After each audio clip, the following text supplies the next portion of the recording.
si on parlait mode, chers téléspectateurs, plus que jamais avoir du style tout en préservant la planète, c'est possible. Des conditions de travail aux matériaux utilisés, les fabricants s'impliquent à tous les stades de production. Depuis 2013, une marque suédoise a mis sur pied une vaste campagne de recyclage de vêtements et développe sa ligne écologique. Daria Soussan. Depuis 2013, le groupe H&M mise sur le label vert. Faire du neuf avec du vieux, préserver les ressources naturelles, assurer le maintien des salaires minimums, tels sont les objectifs affichés. Depuis 2 ans, ce sont 7600 tonnes de vêtements, soit l'équivalent de 38 millions de t-shirts qui ont été déposés par les clients dans les boutiques H&M en échange d'un bon d'achat.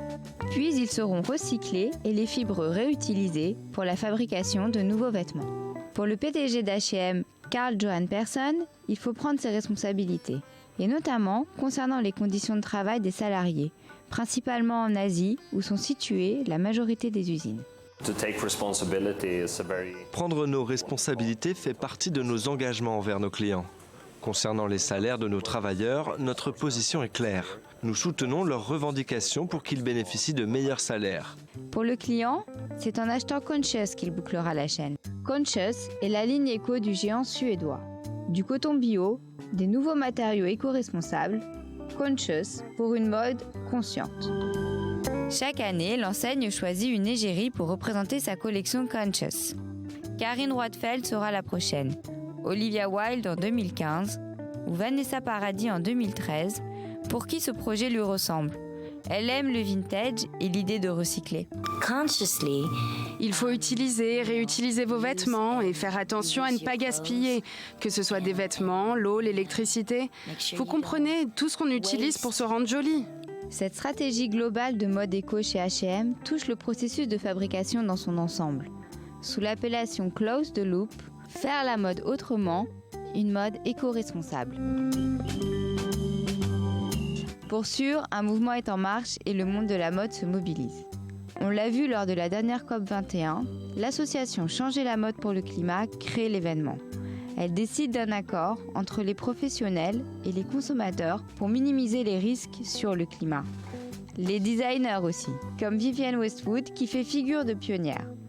Connue pour son militantisme écologique, cette année encore, elle en a profité pour transformer son défilé en manifestation écologique.